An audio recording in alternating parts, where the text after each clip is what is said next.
Hello, back to Alaska, fans. Hey! We're heading back to Alaska. Oh!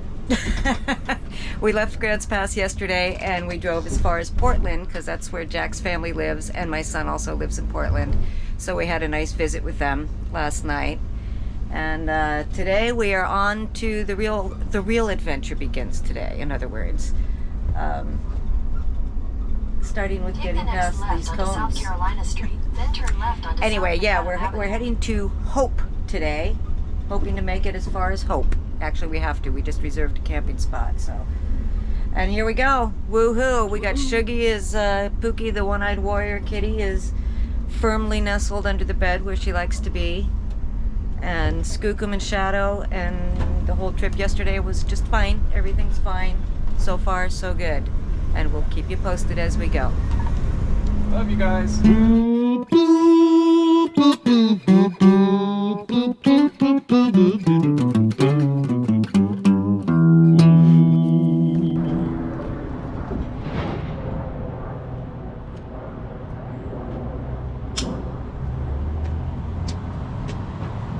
Here we go. The gas guzzling begins. Skookum is getting its nutrients. He's still a fine, handsome-looking vehicle, I'd say. So is that one. There's Shadow, riding along comfortably. Everybody's feeling peppy, ready for the journey. And that's the drive we're looking at today. It says 6 hours, 45 minutes, and of course we got to go through Seattle. So a lot of the time we'll be dealing with traffic going through Seattle, which, as you know, is the worst part.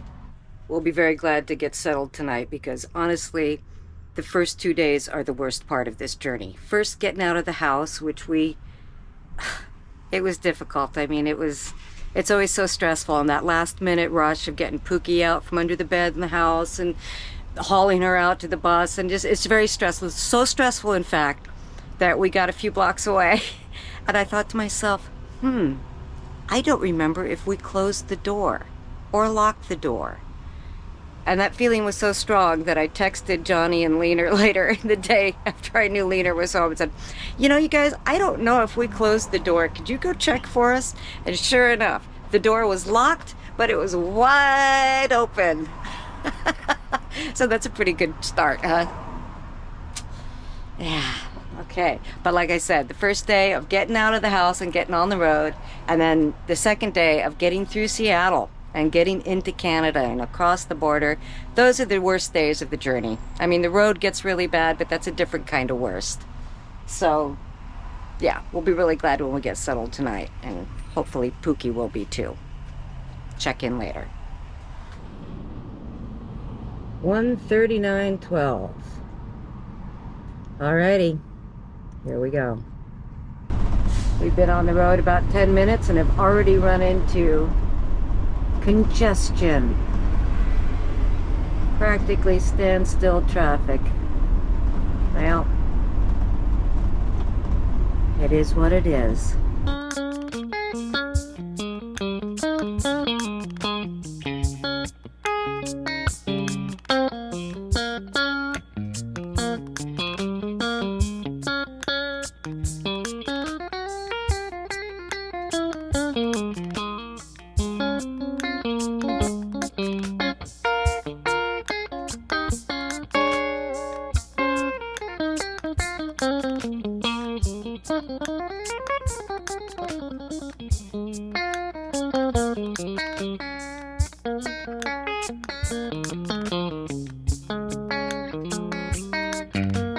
Well, things have gotten gnarly, snarly as we've been crawling along here. There seems to be a really bad accident or something.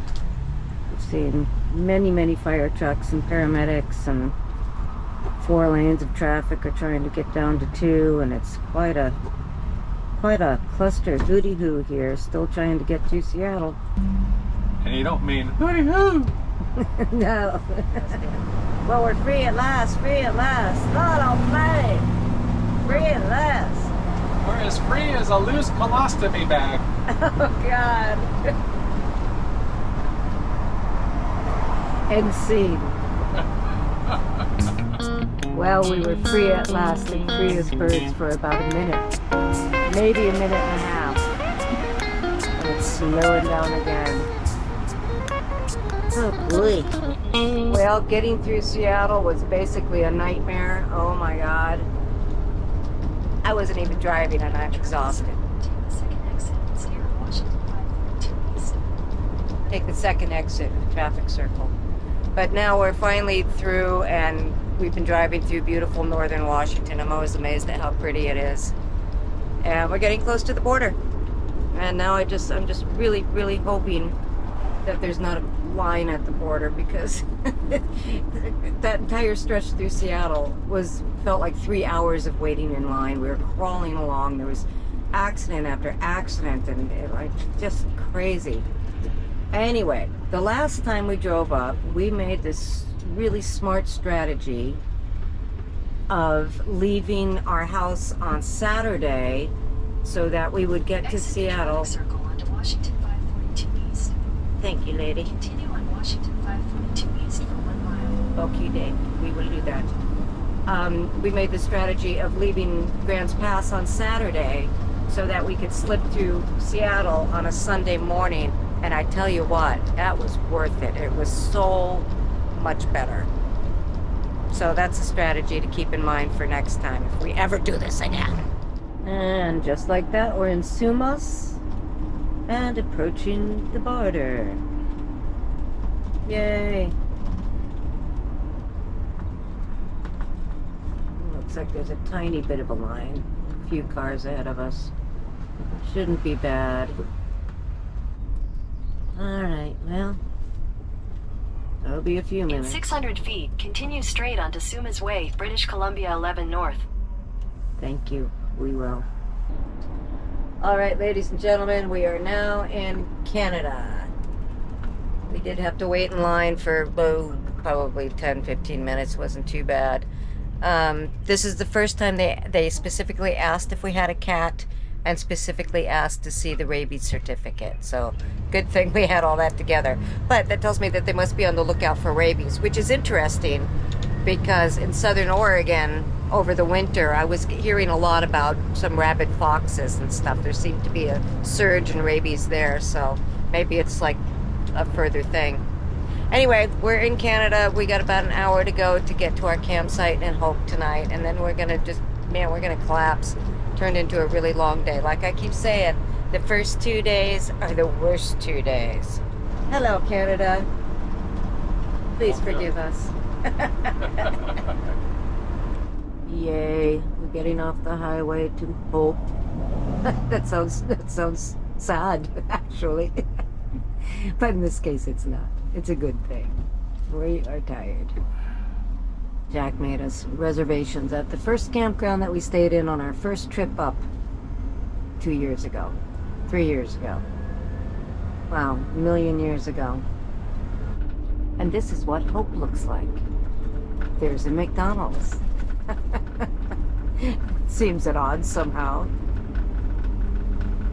Coquihalla Campground. Yeah.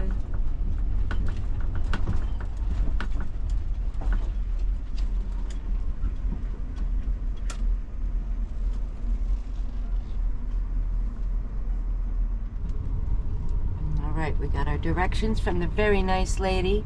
I always say it and I'll say it again. Canadians are so nice. Ooh, what's going on there? Looks like a party. What the heck? We're putting our guitars over there later. Yeah, do a little busking. Busking for some food. We've got barbecue, some food. Alright. Alright, Sugalulu. We're here for the night. I hope you come out soon. Good morning. It's probably around 8. We're about to begin day 3. I'm packing up things and just took a nice hot shower, which felt really good. Yeah, already feeling really tired. Yesterday was really long. Getting through Seattle was just like I said before, was a nightmare. So it felt really good to just get a good night's sleep last night. And I gotta tell you that Pookie is having issues on this trip. Hopefully they're resolving now. During her wellness check before coming up, it was discovered that she has kidney disease. So she is an older cat, and so she's starting to get complicated. And the first night and last night, she pulled a stunt that was not so cool. She came out after being under the bed all day, understandably. You got to understand that with kidney disease, the kidneys don't hold urine and filter things properly. So water just kind of goes right through them. So she comes out with a really full bladder, and she was discombobulated by being on the road, hadn't used the new litter pan yet. And so 2 nights in a row, she jumped up on the bed and peed massively. Now, the first night, we were still at Barbara's, so that morning we could use Barbara's washing machine and wash the blankets. Last night, she started to pee on the bed, and I grabbed her and got her off. So, you know, the damage was minimal. Anyway, last night, I left the bus door open a little bit so she could just come in and out all night, and she did finally use the litter pan. So hopefully all this is resolving. It was just a combination of her being discombobulated by traveling and having the kidney issue. Her bladder was probably really full from holding it all day. So the other thing that we have to do with her now is subcutaneous hydration, and we better do that tonight. I wanted to give her one more day because I think she's starting to settle into her groove now. But we will have to sub-Q her tonight, and yeah, that's sad, and it's complicated and a little stressful. But other than that, everything's going fine, and she seems happy when she's out and relaxed. She's okay. So yeah, I'm just buttoning up the bus now so we can hit the road. We're gonna go to probably Mama Yah tonight, and I think that our trip this time is gonna line up with our first trip as far as where we stay on the way up. We'll do Mama Yah tonight, maybe Lake Meziadin the next night, and then Teslin, and then Tok. And hopefully we'll make all those destinations. Some long driving days, but it's beautiful.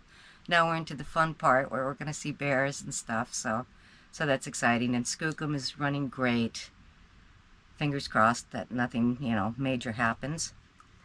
And yeah, away we go. Tally ho. I'm going to button up. So as we're getting ready to go, Jack has noticed that this tire here on the trailer is looking kind of bald in the middle. It looks like it's not wearing well or wearing right, and we're concerned about it. Called the tire place here in Hope, and they don't have the right size. We were just going to go ahead and buy a new one. We do have a spare, so we're thinking now about just putting the spare on, and that would probably be a good idea. Because not only do we have, you know, 2,700 miles to go to get to Alaska, we're going to have 2,700 miles to get back from Alaska in September. And yeah, we did have the tires checked before we headed out. And the guy at Les Schwab said the tires looked fine, because Jack was already concerned about them. But now this one just seems to be wearing in the middle, and we don't want to blow out. So I think that's going to be something we better deal with today. Yeah, it's always something. The other one's a little worn too, but at least it's worn evenly and it doesn't look like it's like bald in spots like the other one's getting. Dang it.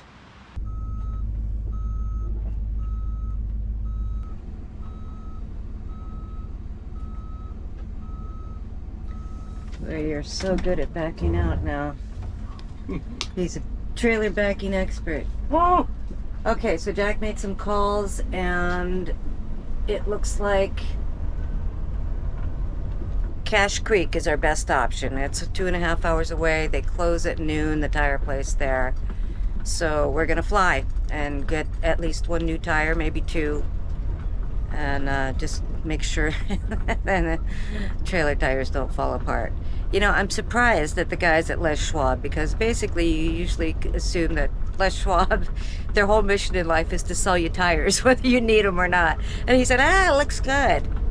He said, the tires look fine. But we're looking at them now going, they don't really look fine. And so, anyway, just, you know, an ounce of caution is worth 20 pounds of cure in this case. So Here we go. Fly into Cache Creek. Get our tires taken care of. Avoid tragedy on the road.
Only open till noon, so we're flying.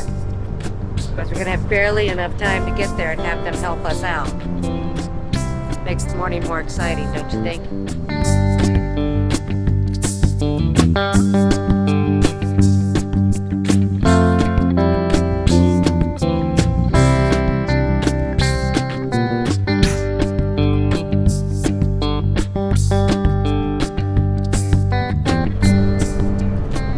As you go through British Columbia, the landscape really changes dramatically from area to area.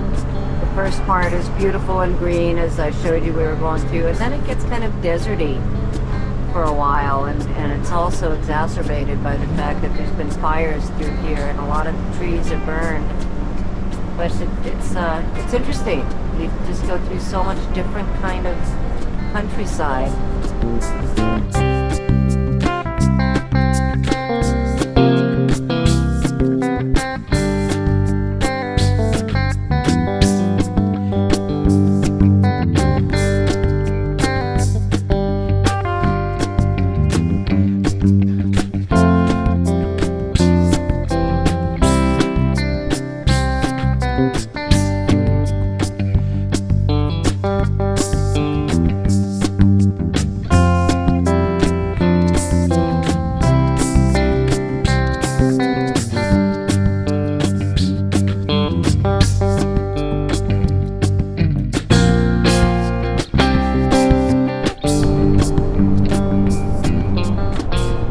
Okie dokie, we're coming into Cache Creek. And we will go straight to the tire place. Cache Creek looks like a pretty miserable place to live, I gotta say. It's not... What? I was saying that Cache Creek looks like kind of a miserable place to live, you know, it's just not very picturesque. Looks pretty industrial, and it's like industrial desert zone. There we go. Cal Tire.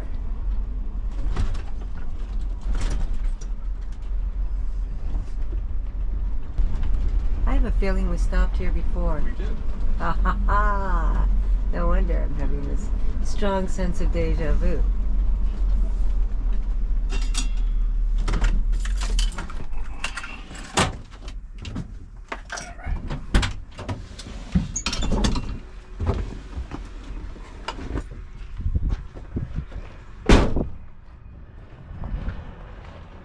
Well, I got a feeling this stop is going to cost a few $100.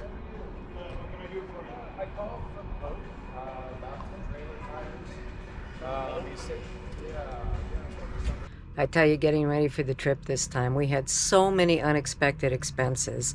The bus needed, Skookum, we don't call them the bus. Skookum needed 4 new tires. That was almost $1,000. We had to get the trailer registered so that it was completely street legal, so we wouldn't have problems at the border. That was $250. poor little Pookie Plum, her appointments and medicines and the wellness certificate that we needed to get over the border, that all cost almost $1,000.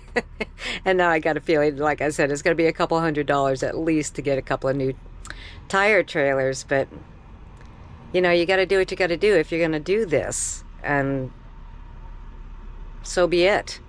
Every year I think, well, this might be the last time I can afford to do a trip like this or spend the summer in Alaska. Fortunately, we do have gigs at Mountain High. We're going to be playing every Saturday. That will really help, having a little bit of income over the course of the summer.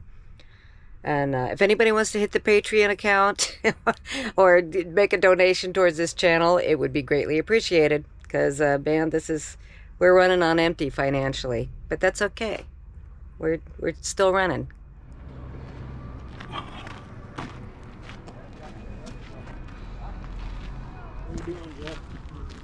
No.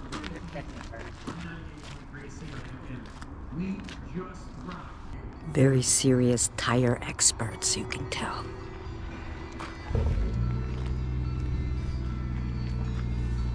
The crew is on it. I wonder if Pookie will come out.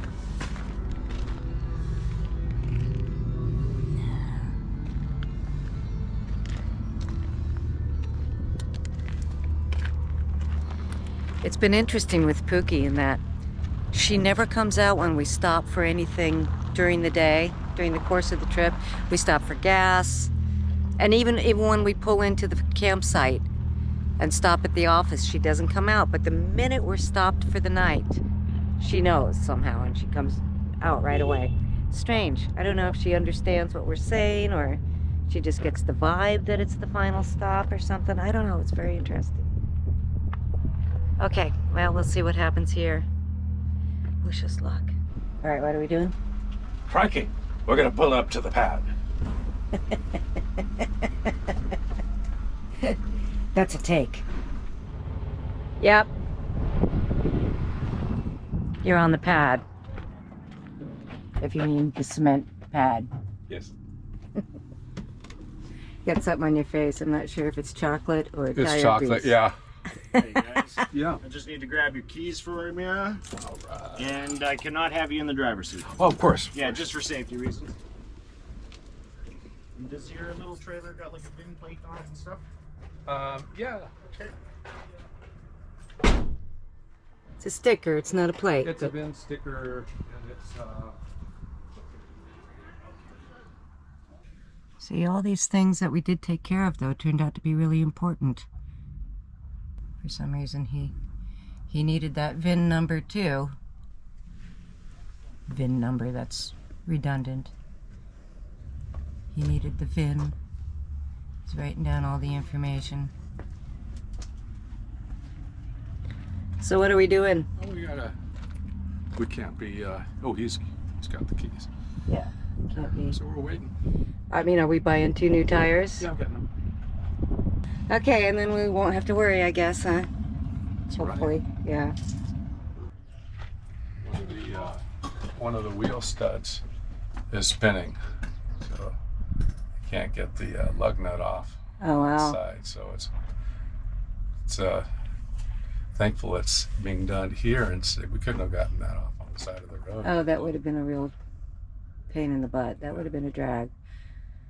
That would have been a AAA call. That would have been a major deal. Yeah, so we're using that. We using the die grinder to cut a notch on the head of that wheel stud. Oh, wow. So hold it with a screwdriver. Uh-huh.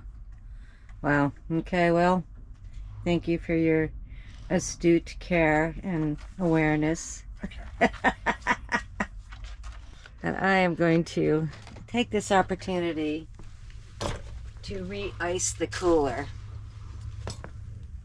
You know, this gimbal that I got seems to have a mind of its own. It just kind of goes where it wants to go.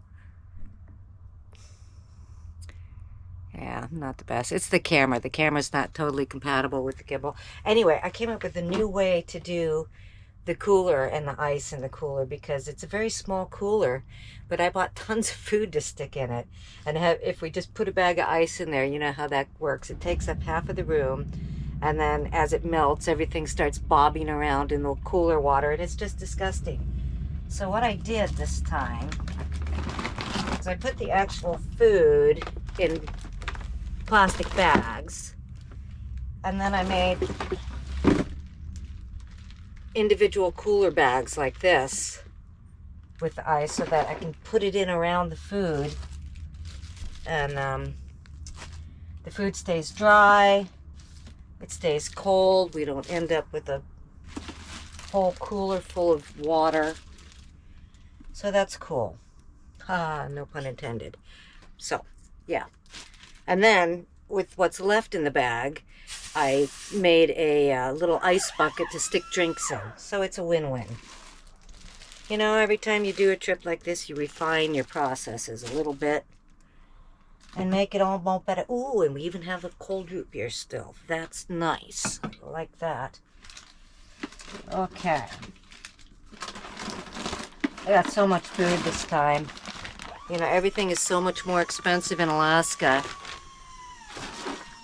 Man, did I bring a lot of food and stuff. Okay, these bags still actually have ice in them, which is great. I'm gonna drain these, refill them. Anyway, I'll get back to you.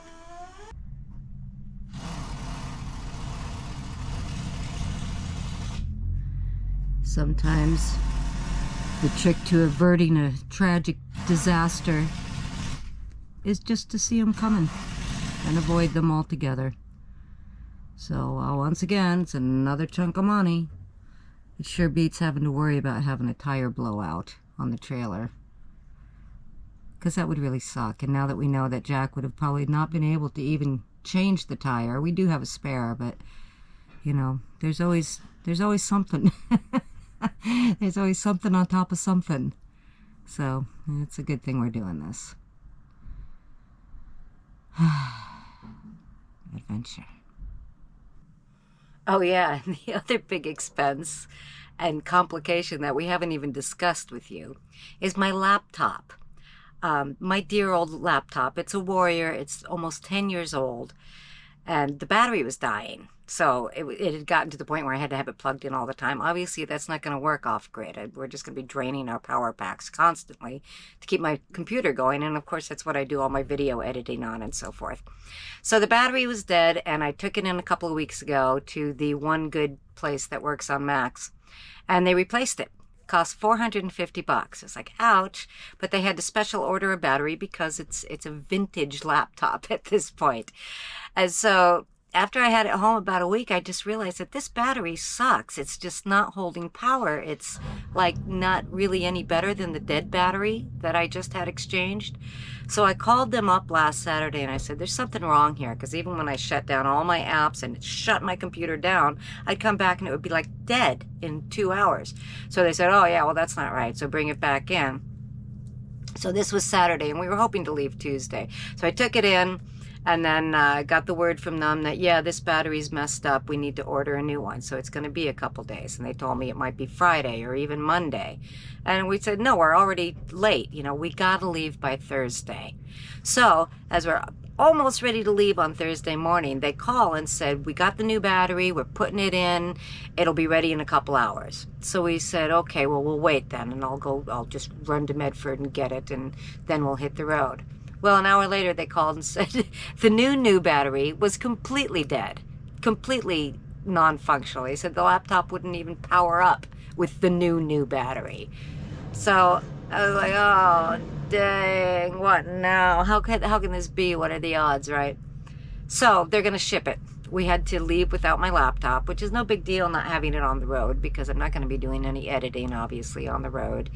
And, you know, we can't stream anything. There's no Wi-Fi or anything. So it's no big deal, but it probably will be a bit of a delay, because by the time they get it and test it and make sure it's in good battery, and who knows, maybe they'll get another dead battery.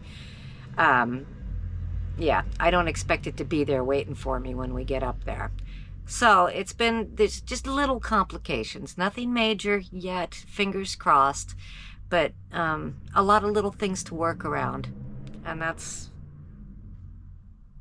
okay. That's the way it goes. We're dealing with it one thing at a time. Hopefully the rest of the journey itself will go fine.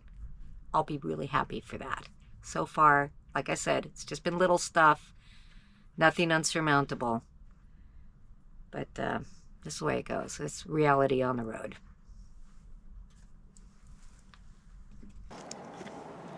Okay, I'm taking over the driving now. Give Jack a break. He's been driving the whole time so far.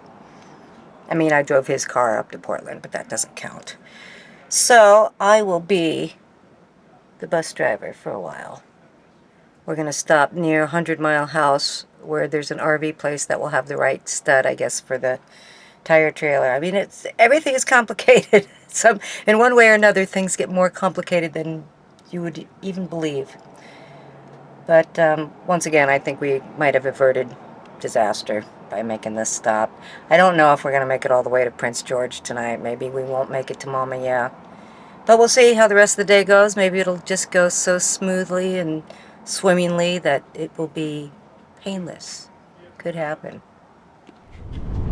Williams Lake, British Columbia. Very beautiful on a beautiful day. Jeez.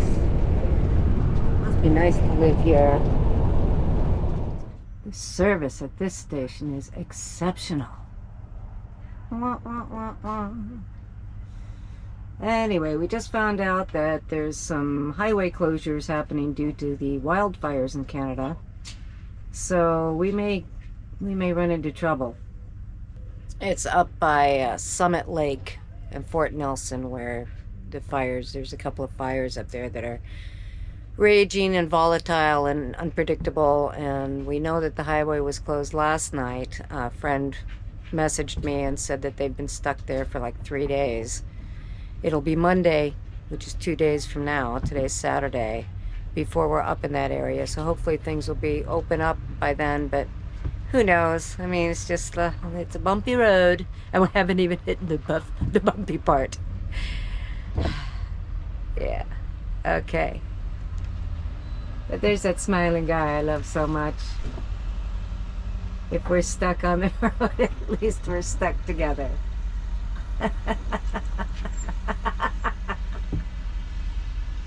Maybe we can stay at Meziadin Lake for a couple of days instead of one, and that'll be nice. We'll just take it as our little vacation. You know, you just gotta roll with it.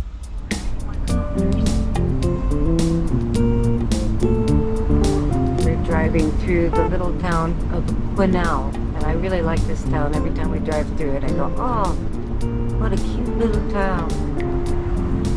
And now I know how to pronounce it, so I have to make sure to say it a few times. The little town, Quesnel.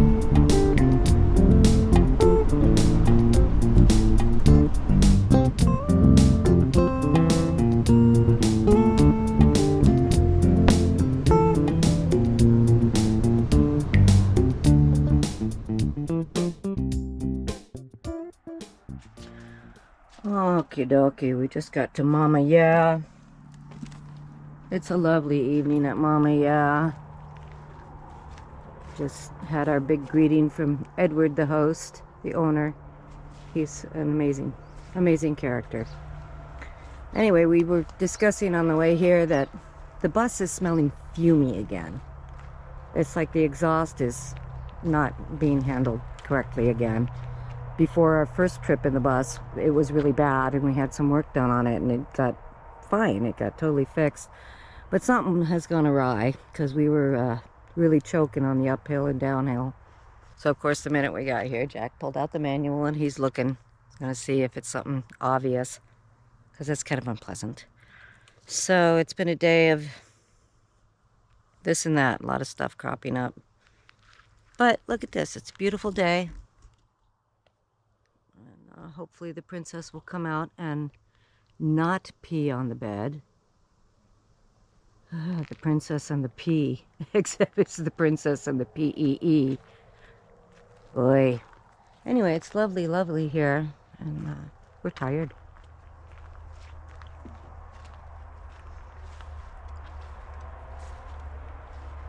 Where is she? Sugarloo, you gonna come out?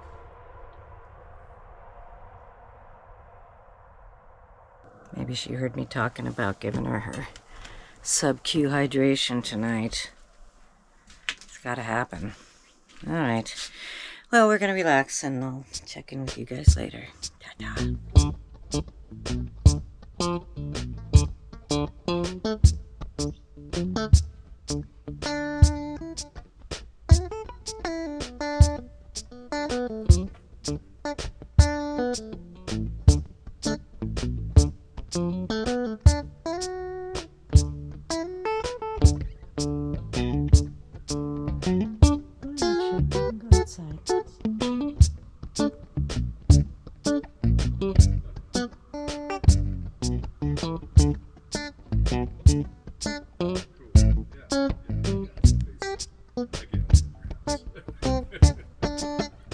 I'm just watching her like a hawk and make sure she doesn't hop up on the bed and pee again.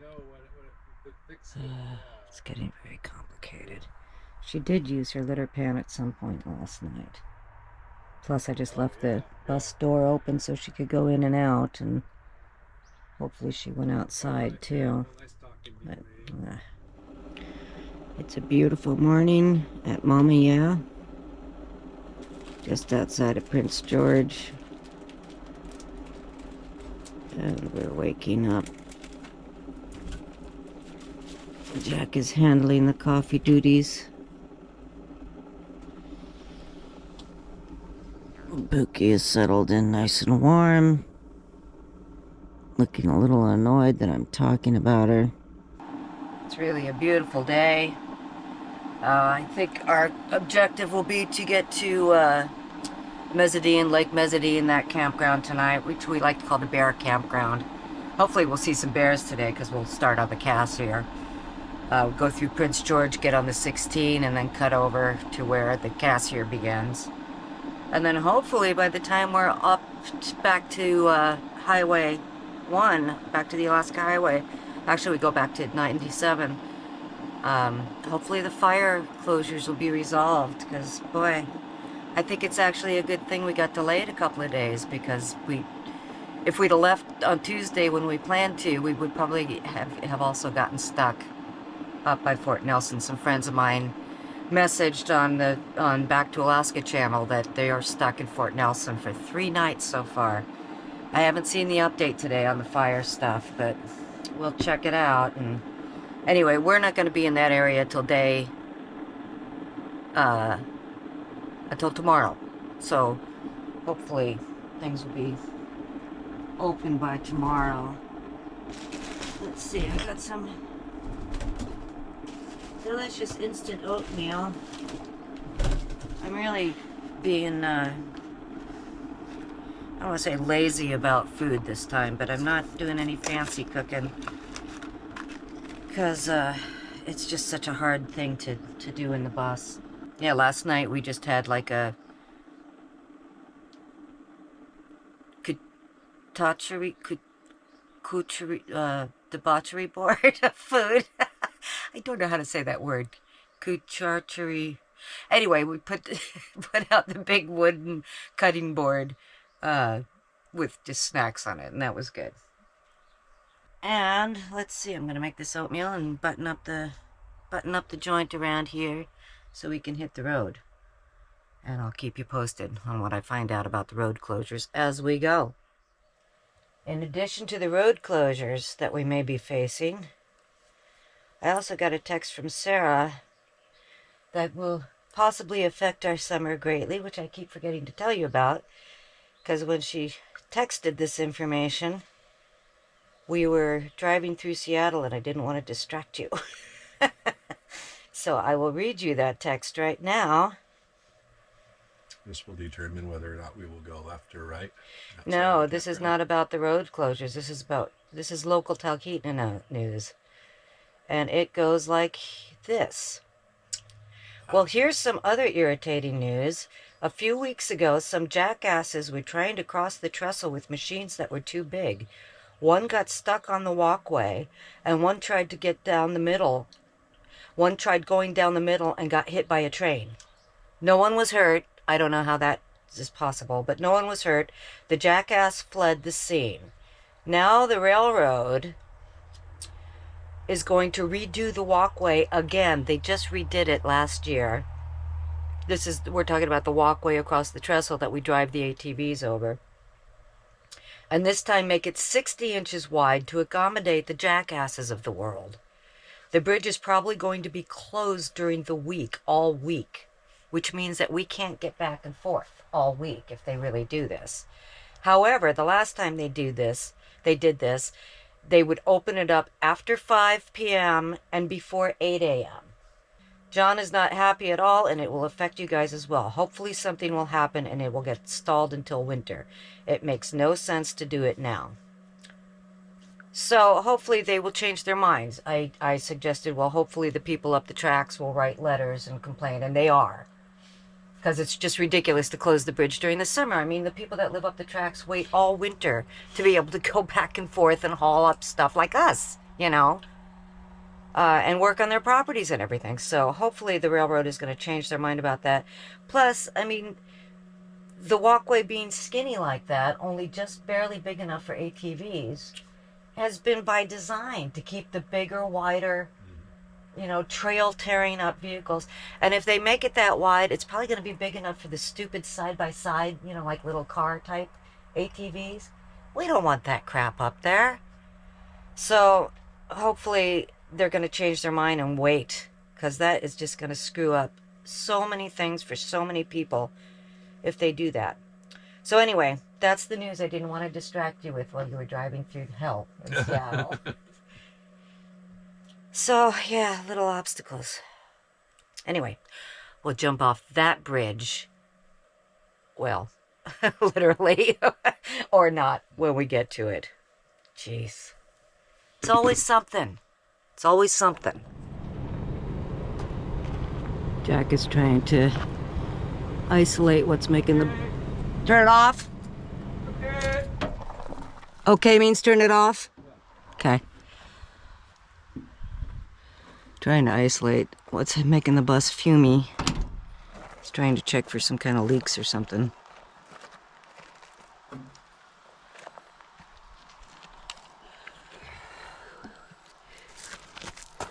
See anything? Nope. Ah.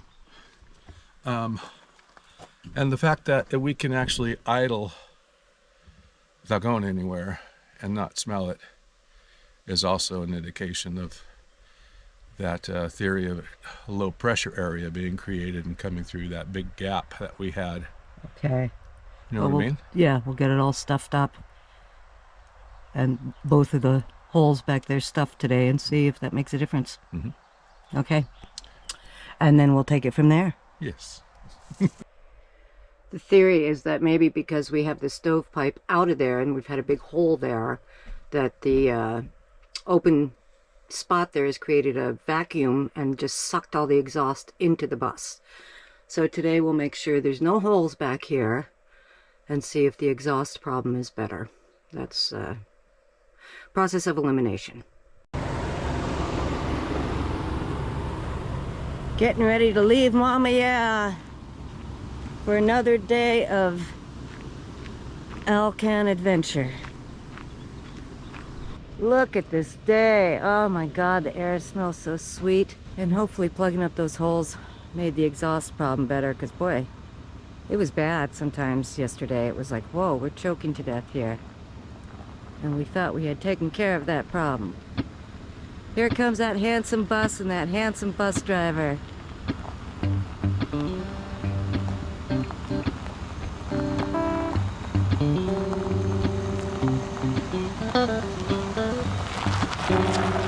Why he's going that way, but that's okay.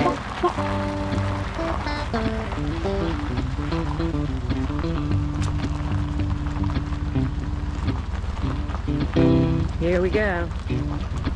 Uh-oh, except that he's not stopping for me. Hey, wait for me. Can I come too? Hop on in. All right. Here we go. Another day on the road. Oh boy, look at that windshield. That water that we used at that gas station to clean it was like pure mud. What's wrong? Not smelling anything right now.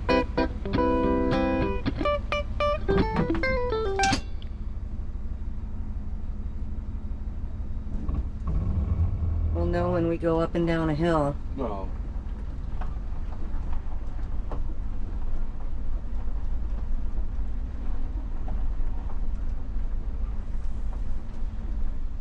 take the, do me a favor. Take the cushion. This? Yeah, and just kind of.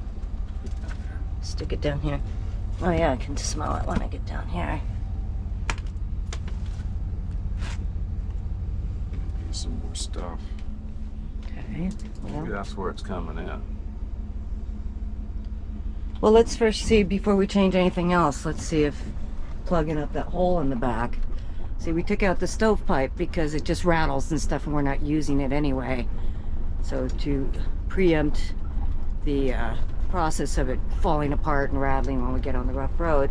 But it left a big hole there, so we got that plugged now.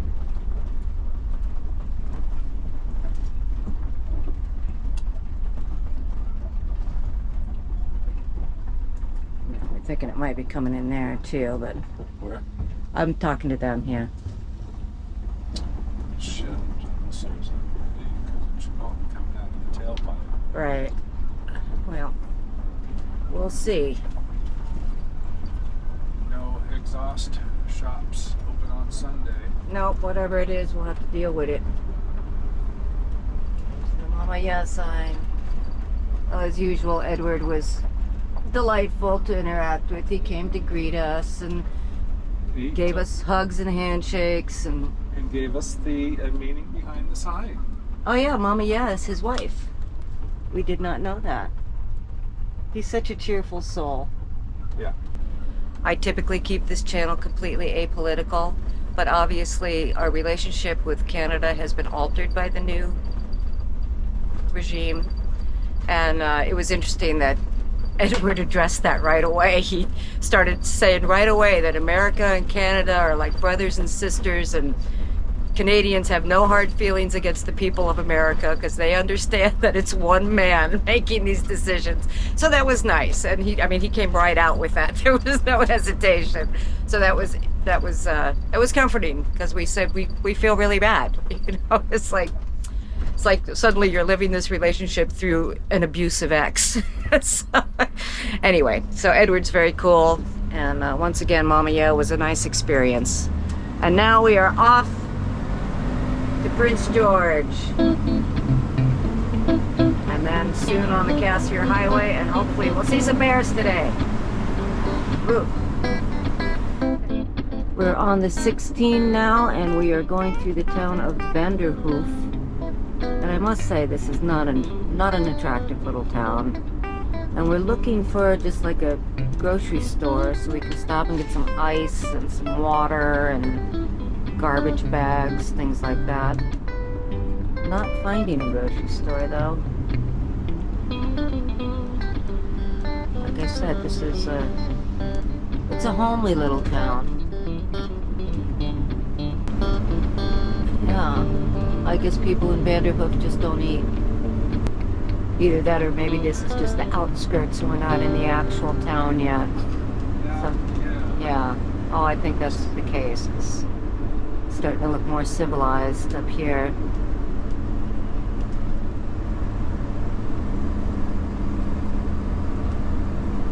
Or not. I think that was it. Okay, well we got Fort Fraser in 37 kilometers. Maybe there we will find the things we need. But hey, while I got the camera rolling, I'm going to share with you all a few bits of good news that we got this morning and last night. First item of good news is that Pookie is using the litter pan. She seems to have righted herself and like gotten back to her normal travel kitty routine. So she started using the litter pan yesterday and eating and drinking normally, and we did give her a sub-Q treatment just to keep her well hydrated. And so that's really good. That's a relief. I was so afraid if she peed on the bed one more time, we were going to be out of blankets. And that would have been bad. And the other really good news is that the theory of plugging the holes in the back of the bus to prevent the exhaust from coming in seemed to be the correct one, and the bus is not stinking full of fumes today. So that's a huge relief, because that would have been hard to live with for the entire rest of the trip. So that's 2 really good items. We have a couple more. The other kind of good news is that the Alaska Highway, where it's closed right now, but it said the latest update was that they would open it at 8 tonight and let people through. So I'm hoping by the time we get up there tomorrow, late afternoon probably, it'll be like regular open, or at least we'll be able to get through. So that's good news. And then the other piece of fabulous news is that I finally looked up how to pronounce Meziadin. Thank you. I forgot already. Meziadin Lake is where we're going to camp tonight, probably, if we make it that far. It's the bear campground, but we never figured out how to pronounce that, and I finally looked it up. Meziadin. There you go. And that's where we saw our first bears. Yeah, that was what we were calling it, the bear campground, because there's so many bears around there. So hopefully it'll be just a beautiful, exciting driving day, and we have a little bit of stress relief from these bits of good news.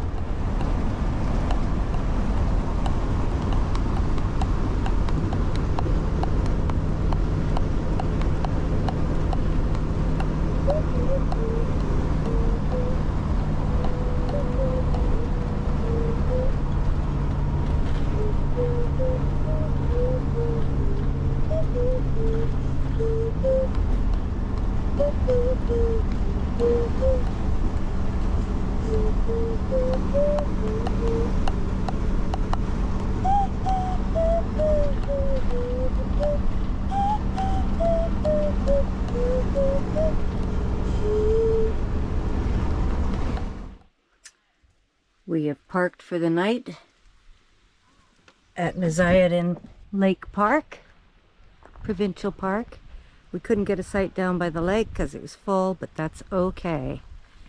We're up here in number 7, and the spot we had at Mama Yah last night was number 7 too. What does it mean? Anyway, I wanted to take you for a little walk and show you how nice it is, and show you the really very, very nice outhouses they have here. I know it's not usually a bragging point for campgrounds, but it's just really nice. And I wanted to show you the bear alert warning signs on the outhouse doors, because like I told you, they're having outrageous bear activity here this year. And it's becoming a bit of a problem. So I wanted to show you the signs that they posted.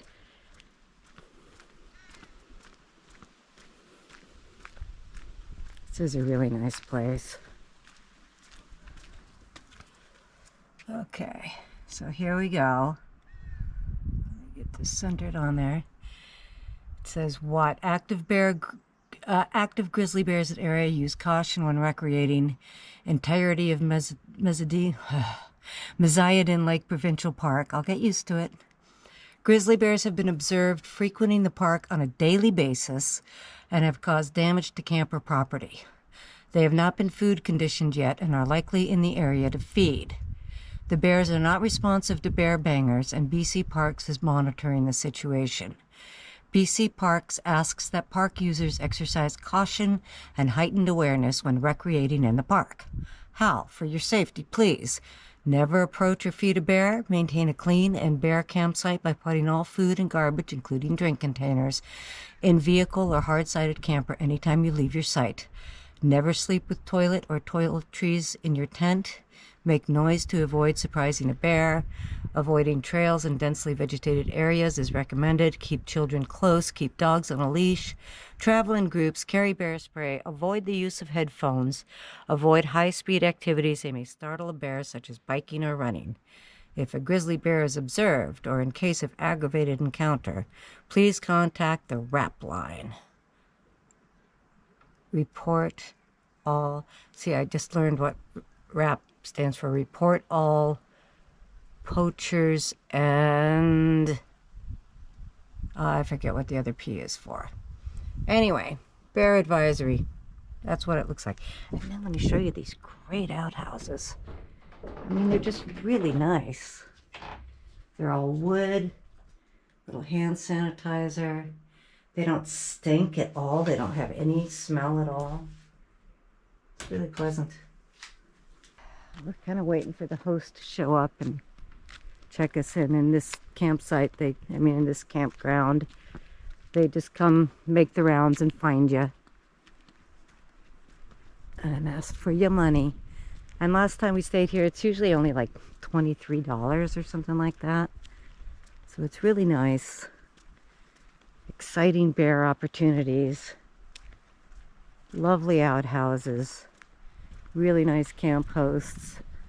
And it's really affordable. So this is always a winner. I'm always glad to stay here. This is our third time camping at this place. Sweet.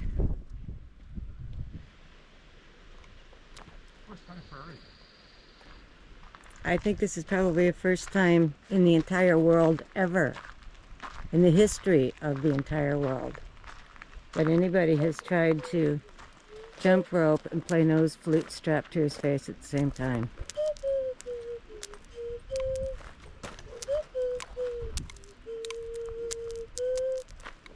Oh. It's coming.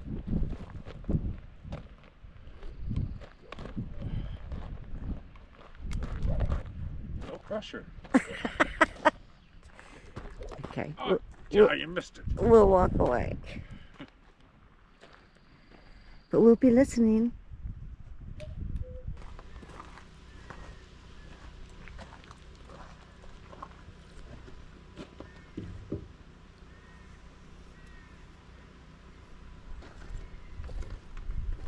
It's a beautiful evening. Cup of Bengal spice hits the spot.